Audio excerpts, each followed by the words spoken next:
Et nous sommes ensemble pour 10 minutes de débat avec nos débatteurs du vendredi. Patrice Bessac, bonsoir. Bonsoir. Vous êtes porte-parole du Parti communiste. Et puis Éric Brunet, journaliste. Merci de m'accompagner pendant un petit moment pour discuter à la fois de Dominique Strauss-Kahn, ce week-end très chargé et très médiatique à Paris, et puis d'autres sujets chauds de cette semaine. Tout d'abord, ce marathon médiatique de Dominique Strauss-Kahn, vous en pensez quoi ? Moi, je pense qu'il est parti beaucoup trop tôt. Et l'obsession... Alors, pas lui, mais l'obsession sondagière du moment, là, qui nous met dans les présidentielles 15-16 mois avant, c'est ça, c'est trop tôt. Ouais, c'est la première fois, c'est inédit en France. On part plus tard, habituellement. En 2006, on est parti plus tard. Et deuxièmement, la grande interrogation pour moi, c'est comment l'homme providentiel de Washington va-t-il rentrer dans les chaussons de Washington, dans les chaussons de la gauche française. Parce que la gauche française, il ne faut pas oublier ce qu'elle est. Elle fantasme encore sur plus de profs, sur plus de magistrats. Elle n'a pas encore compris qu'il y avait 1600 milliards d'euros de dettes. Et comment lui, qui est quand même un homme qui connaît le monde des finances internationales, va-t-il réussir à s'accorder avec ces désirs profonds-là? Alors pourquoi les sondages aujourd'hui le donnent comme ça, en tête? Encore dernier sondage, 26 au premier tour, 22 pour Sarkozy, 19 pour Marine Le Pen. Faut pas tellement croire à ça. C'est comme quand les Français disent... Les Français sont interrogés, ils répondent. Oui, mais les Français adorent les gens qui ne parlent pas. Donc c'est comme Simone Veil, elle est adorée par les Français, etc. Dans les sondages, voilà. Le jour où il va se colter avec la réalité, il va être obligé de dire aux Français, attention, c'est pas le monde de oui-oui qui va arriver, c'est que... Et qui va comprendre que... Ils l'ont déjà vu à l'œuvre quand même, les Français, Patrice Bessac. Oui, ils l'ont déjà vu à l'œuvre et on s'est fait virer en 2002 parce qu'on n'avait pas répondu aux attentes des Françaises et des Français. Moi, je suis venu. Là, on est dans une autre configuration avec Nicolas Sarkozy qui est il y a un ras-le-bol conspué. Il y a un ras-le-bol général. Il y a encore un sondage de l'Humanité dimanche qui dit que 56% des Français sont prêts à se révolter. Mais moi, j'ai envie de dire, je ne sais pas, ce petit monde politico-médiatique qui regarde son nombril, qui nous a fait la femme de Dominique Strauss-Kahn qui fait la déclaration.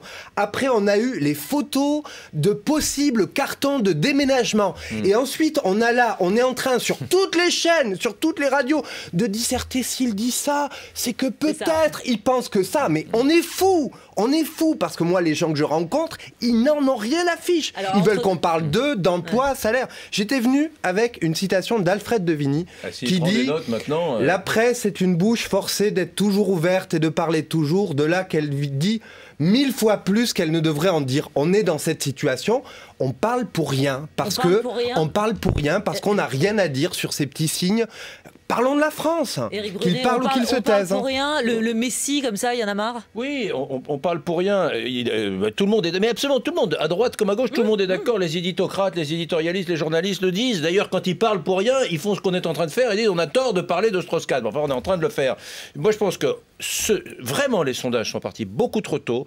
Tout le monde est d'accord pour reconnaître que 15 mois avant, ça n'a aucun sens de faire des conjectures, de tirer des plans, ça n'a pas de sens. Et encore une fois, je vous dis, moi, le sujet majeur, puisque... Et vous pensez que ça peut lui jouer des tours? Mais ça va lui jouer des tours, j'en sais rien. Je n'arrive pas à comprendre, c'est une incohérence majeure, comment cet homme de tradition libérale, qui sait ce que c'est que l'économie, va réussir à s'accorder avec une gauche française qui, je le dis, est archaïque, n'a pas compris que la France est un pays en voie d'appauvrissement. Franchement, sur les économistes libéraux qui connaissent l'économie et qui nous ont expliqué doctement depuis une vingtaine d'années qu'en faisant ça, qu'en se serrant la ceinture, qu'en acceptant la domination des marchés financiers, on allait s'en tirer. Moi, je veux les applaudir parce qu'ils ont tout prévu. Ils ont tout prévu. La France irait mieux, l'Europe irait mieux, le monde irait mieux. Et au final, on est en situation de catastrophe. Donc peut-être qu'on pourrait écouter un peu ce que j'appellerais les hétérodoxes. Le Parti communiste. Oui, ceux qui refusent l'orthodoxie, ceux qui refusent le messianisme et la messe libérale, ça ferait un peu d'air frais. Il n'y a jamais eu de messe libérale. Le seul candidat libéral qui ait jamais eu en France s'appelait Madeleine. Et il a fait moins de 3% en présidentielle. La France est le pays le moins libéral de la planète, avec peut-être la Corée du Nord. Avec peut-être la Corée du Nord. Avec une éducation. Mais laissez-moi parler. Laissez-moi parler.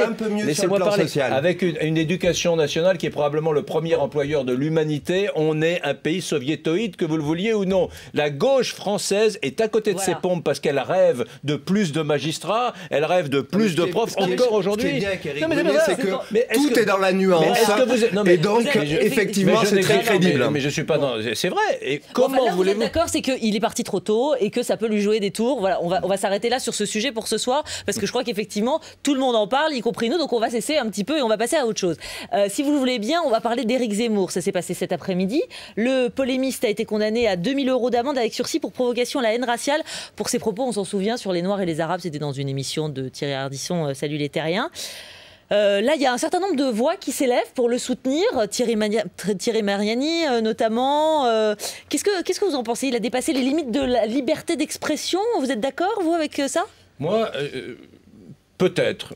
Ce que je dis, c'est que ça fait 50 ans que la gauche a le pouvoir intellectuel en France et que Zemmour fait partie de ces voix libres qui se sont élevées, et sur les 37 ou 38 000 journalistes que compte notre pays, il y en a probablement, on dit qu'il y en a une dizaine de pourcents seulement qui seraient de droite. Enfin, parmi les 10%, souvent, la plupart le cachent. Lui, il a dit qu'il était de droite, il a expliqué, c'est un type intelligent, etc. Donc on l'attend au tournant. Les offuscations et les indignations de Zemmour ne sont pas les offuscations qu'il convient d'y avoir dans la planète médiatique. Alors dès que Zemmour dit un truc, on essaie de... Et là, ils ont trouvé, sur le plan légal, quelque chose pour l'accrocher. C'est saillant, Zemmour, il est facile. Et donc, moi, ça m'indigne. Je suis exaspéré de ça. Mais bon. D'abord, il y a un problème sur lequel je pense que nous serons d'accord, c'est Mariani.